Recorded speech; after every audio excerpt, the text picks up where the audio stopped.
Selamat sore teman-teman semua, kembali lagi di kanal YouTube Martin Lukasi Simanjuntak Official. Sore ini saya kedatangan tamu, rekan-rekan. Tamunya ini tamu spesial karena beliau ini ya sudah banyak melakukan kegiatan-kegiatan yang sangat positif ya dalam memperjuangkan kebebasan beribadah ya. Khususnya di wilayah Sumatera Utara, teman-teman.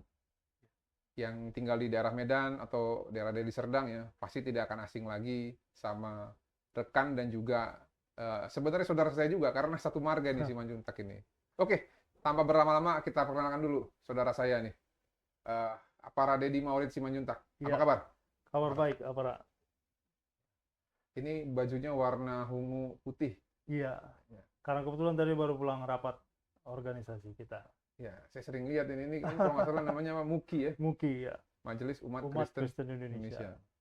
Dulu Bang Kamarudin kalau nggak salah bendahara atau Bendahara, sekretarisnya? Bendahara. Pak siapa? Purba ya? Jasarmen Purba, Masih Ketua ketua. Umum masih. Titip salam nanti buat beliau. Beliau Baik. advokat juga kalau nggak salah kan? Iya, sarjana hukum, Iya. pengusaha. Gimana kabarnya para Dedi? Kabar baik, puji Tuhan, semuanya aman dan lancar. Angin apa nih yang membawa para Dedi ke Jakarta nih? Iya, satu karena ada aspirasi masyarakat yang sedang diperjuangkan. Yang kedua memang orang yang menjadi prioritas untuk ditemui ini Apara saya.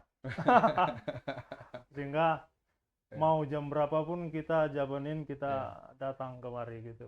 ya, Karena bagi saya Apara Martin ini bukan hanya sebagai saudara tapi juga mentor saya ya. untuk menangani kasus-kasus hukum di masyarakat gitu. Jadi sekedar informasi ya teman-teman ya. Para Dedi ini juga litigator juga.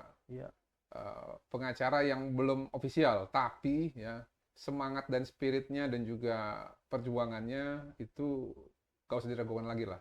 Beliau sarjana hukum, sering juga membantu saya, Mas Uya juga ya, dalam lembaga bantuan Uya, ataupun kasus-kasus yang ada di kantor ya, terkait juga itu Tommy Samuel Marbun ya. iya. Bahkan yang terakhir itu mempertemukan antara ibu dan bayi Bayinya yang dicoba untuk perjualbelikan. diperjualbelikan ya. Iya, Dan akhirnya berujung damai ya, berjuang damai. anaknya dikembalikan dan keluarganya sudah kembali lagi ya. Iya, Itu luar biasa itu. Saya salut karena ya kasus pro bono ya teman-teman ya, kasus tanpa ada bayaran, tapi semangatnya itu semangat seperti lebih dari orang yang dibayar. iya, Nah inilah contoh yang baik yang selalu akan saya ingat nih yang dilakukan oleh para Dedi. iya, Nah, para Dedi, saya malam ini khusus datang ya dan juga mungkin menerima kehadiran Apara Dedi itu karena ada satu isu ya, bukan isu sebenarnya, satu presiden yang sampai sekarang itu di negara kita itu nggak pernah selesai iya, terkait kebebasan untuk beribadah, saling menghargai antara sesama anak bangsa, toleransi, menjaga kerukunan, dan iya, menghargai hak masing-masing individu yang tergabung dalam suatu kelompok kepercayaan ataupun agama yang sebenarnya berdasarkan amanat konstitusi itu dijamin iya. ya, agar mereka tidak boleh diganggu dalam menjalankan keyakinannya. Nah, saya pikir sore hari ini kita ada baiknya ngebahas ini. Iya. Apalagi saya ingat ya, ini kaos yang saya pakai ini bebas beribadah ini diberikan 2023 oleh Iya, para Dedi. iya, Dan bahkan ini saya pakai iya, pada saat saya rapat bersama banyak advokat pada saat itu ketika kita bela Jessica Wongso. iya, Nah, makanya eh, kata-kata ini bukan hanya sekedar kata-kata. Kata-kata ini adalah jaminan yang diberikan oleh negara iya, untuk setiap warga negara Indonesia yang sayangnya gitu ya, setiap tahun ya, para Dedi ya, setiap tahun itu kasusnya bukannya menurun malah tambah bertambah. Bahkan iya, kemarin betul. yang ngeri itu di Padang ya. Iya, Anak kecil sampai dipukul pakai apa tuh kayu ya. iya, Padahal dia cuma sedang belajar iya, untuk sebagai prasyarat mata pelajaran di sekolah karena kalau nggak bisa lulus kan atau nilainya jelek sehingga nggak bisa mendapatkan nilai ataupun tidak naik kelas gitu. iya. Saya mau minta testimoni dan tanggapannya dari Aparaku, Deddy Simanjuntak. Iya. Karena yang sering berhadapan dengan kaum-kaum intoleran ini di Sumatera Utara dan maju paling depan ini Apara Deddy nih. Ya. Bahkan kata-katanya nggak enak gitu kan dari entah dari perempuan atau dari laki-laki gitu kan. Dan Apara juga pada saat itu tetap bisa behave, tetap bisa sabar, tapi tetap juga tampil di depan untuk memastikan tidak ada yang melakukan kekerasan ataupun ancaman-ancaman kepada jemaat. Itu kalau nggak salah ada beberapa gereja itu yang Apara advokasi pada saat itu kan ya? Iya, sudah puluhan sebenarnya, tapi yang viral itu memang ada beberapa, itu yang di depan kantor wali kota Medan, kemudian di Binjai, dan ada juga di Deli Serdang, Tanjung Morawa, Pra. Yang Apara sampaikan tadi itu yang di Binjai. Pada waktu itu ada 100-an orang yang ada di hadapan saya dan satu perwakilan dari pihak gereja. Mereka melontarkan kata-kata dan ini sering kali diulang-ulang bahwa kalau gereja yang dilarang itu adalah gereja liar. Kemudian karena mereka mulai menyampaikan ujaran-ujaran yang bernada negatif dan menghina dan mengatakan gereja liar, apalagi rabies, jadi harus ditangkap. Saya merasa bahwa hal ini sudah tidak bisa dibenarkan karena itu dinyatakan di hadapan aparat penegak hukum, dalam hal ini kepolisian, yang jumlah mereka cukup banyak. Jadi saya nyatakan, saya tegur mereka, nggak boleh Anda berkata seperti itu. Kami juga punya hati, kami juga punya hak yang sama. Pernyataan itu malah menimbulkan reaksi dari mereka dan kemudian mereka berusaha memukul saya. Tapi ya seperti yang Apara sampaikan tadi, saya puji Tuhan pada waktu itu cukup merasa tenang karena saya tahu yang pertama sekali penyertaan Tuhan itu ada, yang kedua di sekeliling saya ada aparat kepolisian, dan salah satu yang terpenting adalah saya berdiri di atas konstitusi. Jadi siapapun tidak boleh mengambil hak itu. Betul. Sehingga orang ancaman seperti apapun nggak boleh menggoyahkan saya. Jadi setelah itu saya yakin memang itu pasti viral. Viral lah itu. Besok harinya kami dipanggil Kapolres. Saya sampaikan bahwa mereka melakukan SOP yang tidak tepat karena membiarkan orang masuk ke dalam sesuka hatinya dan berusaha untuk membubarkan ibadah orang lain. Ya. Jadi saya sampaikan juga bahwa saya keberatan dan akan lakukan satu upaya. Hari Selasanya kami melakukan unjuk rasa di depan Polda Sumatera Utara bersama Aliansi Masyarakat Sumatera Utara. Memang isu yang kita bawa itu ada narkoba dan salah satunya tentang peristiwa intoleransi itu. Hari Rabu kita ditelepon sama Intel dan menanyakan apa tuntutan saya. Saya sampaikan ubah SOP-nya, hadang mereka di depan, jangan biarkan mereka masuk. Dan hari Minggu mereka melakukan itu, sejak saat itulah pelarangan itu berhenti. Karena mereka nggak bisa masuk, mereka frustasi, mereka cari cara lain, setiap minggu dijaga, akhirnya mereka menyerah dengan sendirinya. Jadi itu salah satu contoh bagaimana saya berusaha berjuang untuk mempertahankan apa yang menjadi hak beribadah yang dijamin oleh konstitusi. Itu kira-kira. Karena terlihat jelas ya di awal itu yang tadi Apara sempat mau dipukul. Oh sorry, sebelum saya lanjutkan, kenapa kok dari tadi kita suka ngomong Apara gitu ya?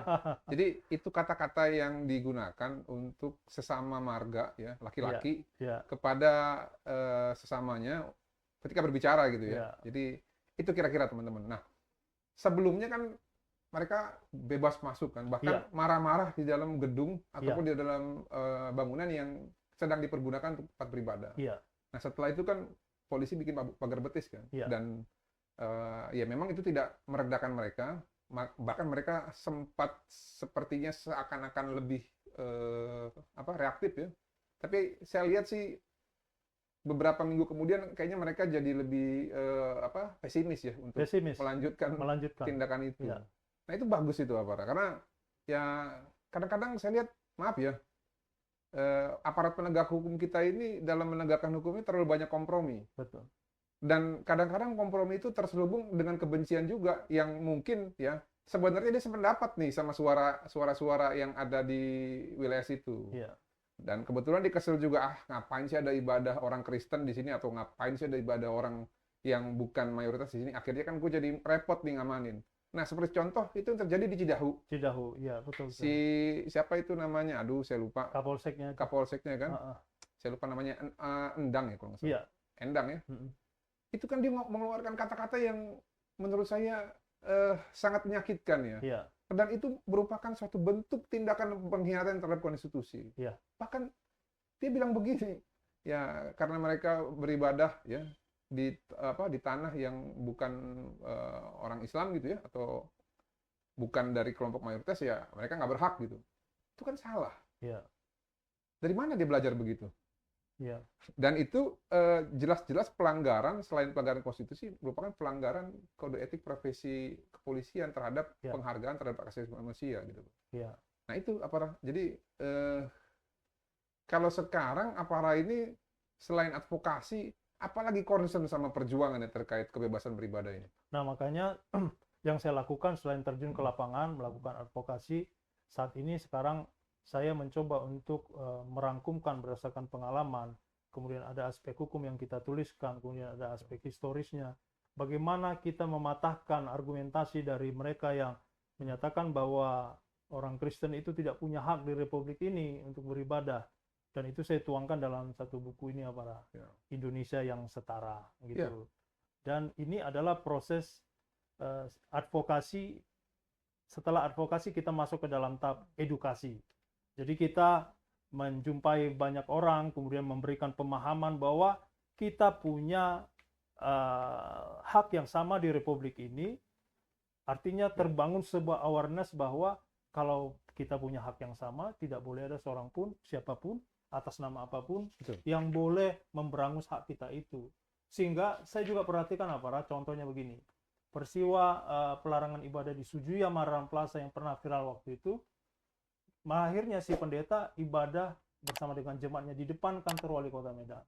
Itu yang membuat saya sangat tertarik dengan mereka adalah mereka berani menuntut haknya.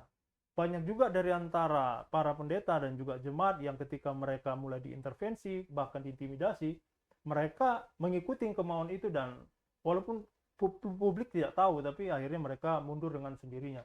Tapi ketika ada orang yang mempertahankan haknya, akhirnya kita mudah untuk bisa mengadvokasi mereka, Jadi pada waktu itu ada 5 surat rekomendasi dari Lurah, Kemenak, FKUB, uji kelayakan, yang terakhir surat dari wali kota. Itu kelima-limanya kita secara bergerilya mengurus itu. Masyarakat publik tidak tahu Dan itu juga mengandung resiko. Pada waktu kita mengurus surat yang pertama, bocor di masyarakat, kemudian mereka berani menyegel kantor lurah yang ada di sana. Sampai pada akhirnya menjelang keluarnya surat izin sementara dari wali kota, itu pemuda Batak Bersatu melakukan sebuah aksi, menutup jalan kemudian mengepung kantor wali kota, dan kemudian pada waktu itu diterima oleh wali kota, dan wali kota berjanji untuk menyelesaikan persoalan ini. Nah, mungkin sebagian orang berpikir bahwa dengan di demo selesai. Enggak. Tetap ini negara hukum, kita harus ikuti aturan hukum. Kelima surat ini membutuhkan proses yang sangat panjang. Sehingga pada akhirnya selesailah kasus ini dan mereka bisa beribadah. Kemarin kita juga sedang melakukan pengurusan, kalau istilahnya perpanjangan, padahal faktanya tidak demikian. Mereka mengulangi kembali proses yang awal untuk mengurus 5 surat ini. Bayangkan Jadi itu yang juga disampaikan oleh si pendeta. Kenapa kalau agama mayoritas bisa punya fasilitas umum secara permanen di mall dan sebagainya, tapi kalau untuk kita harus mengulang dari awal per 2 tahun. Dan kami juga mengalami sendiri dalam sebuah pertemuan FKUB beberapa minggu yang lalu, sudah ada suara untuk mereka pindah dari situ. Tapi kami menyatakan bahwa kami tidak bisa melakukan itu. Kalau disuruh pindah, kami akan kembali ibadah di depan kantor wali kota. Inti dari apa yang mau saya katakan tadi adalah keberanian dari mereka yang mengalami diskriminasi pelarangan ini, itu sangat penting. Sehingga saya sebenarnya melakukan edukasi ini, supaya setiap orang tahu apa yang menjadi haknya di Republik ini dalam hal kebebasan beribadah. Karena kalau kita berbicara tataran praktek satu-satu gereja atau kelompok doa yang dibubarkan gitu ya. Iya, Seberapa kuat kita bantuin semua kan? betul. Kan harus ada yang sifatnya pembelajaran atau eh, semacam penyampaian agar umat Kristen itu tahu haknya gitu kan. Karena Iya, kan banyak yang bilang, oh iya, kamu bebas beribadah, tapi tidak bebas mendirikan rumah ibadah, iya. ya kan? Ada di peraturan Menteri Agama dan peraturan Menteri Dalam Dalam Negeri itu, negeri SKB nomor itu. 9 dan nomor 10 ya. Padahal kalau dilihat lagi di pasal 4-nya kan jelas rumah yang diatur itu adalah rumah ibadah permanen. Kalau rumah doang nggak butuh izin. Iya, Gitu ya. Nah, eh, saking gilanya orang-orang yang kerasukan iblis ini. Kenapa saya mm, bilang mereka kerasukan iblis? mm, Karena bukan Tuhan itu ya Tuhan mereka. iya, Kalau mereka menggunakan kebencian untuk melarang orang beribadah. iya, Kak, itu bukan Tuhan itu. betul. Dia menginterpretasikan Tuhan hayalan yang sebenarnya adalah kebencian yang merepresentasikan iblis. Iya, Saya berani berdebat itu, siapapun. Ya. Kalau ada tokoh agama yang tidak sependapat dengan saya, ayo kita berdebat. Secara ilmiah, saya bisa buktikan bahwa yang dituhankan oleh orang-orang yang penuh dengan kebencian melarang orang beribadah itu adalah iblis.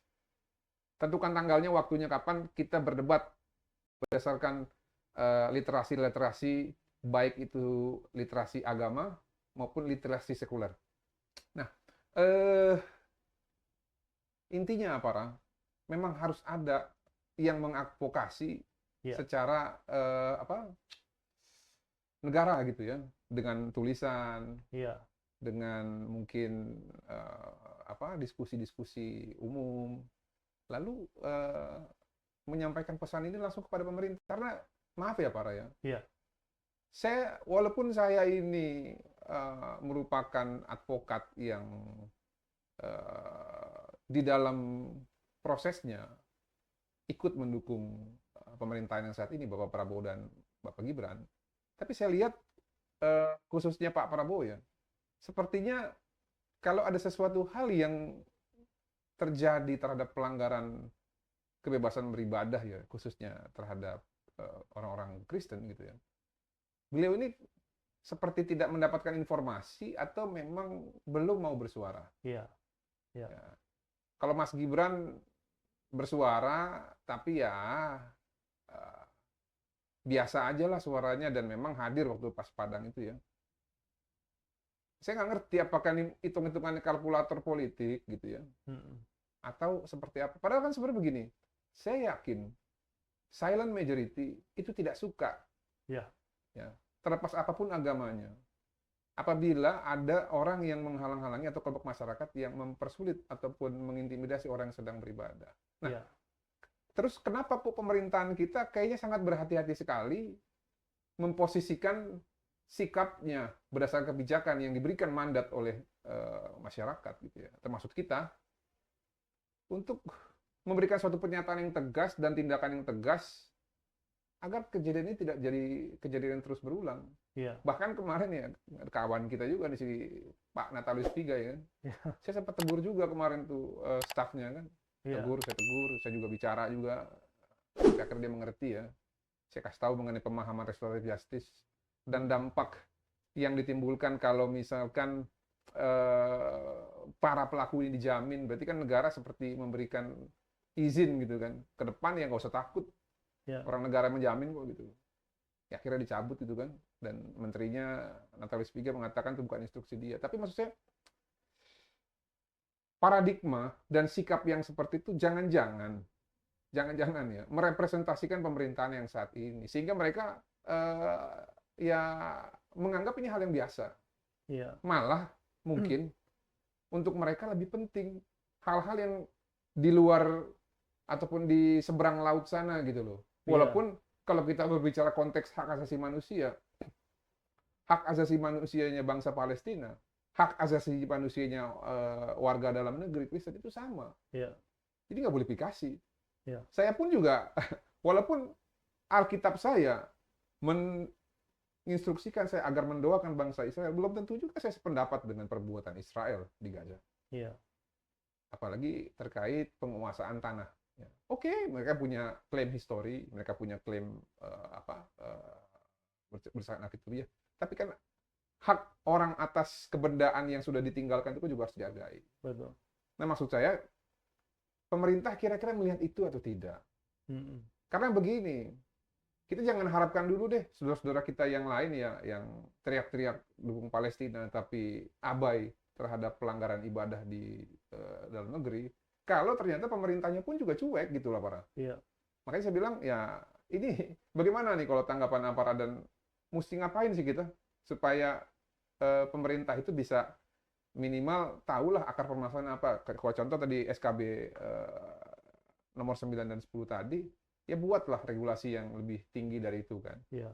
Atau enggak dicabut, atau enggak bikin undang-undang yang memang memperjelas terkait hak-hak secara teknis gitu. Karena kalau secara landasan ground norm atau norma dasar udah jelas, udah final. Iya.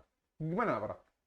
Iya, jadi semua pikiran tentang hal itu saya tuangkan di dalam buku ini, Indonesia yang Setara.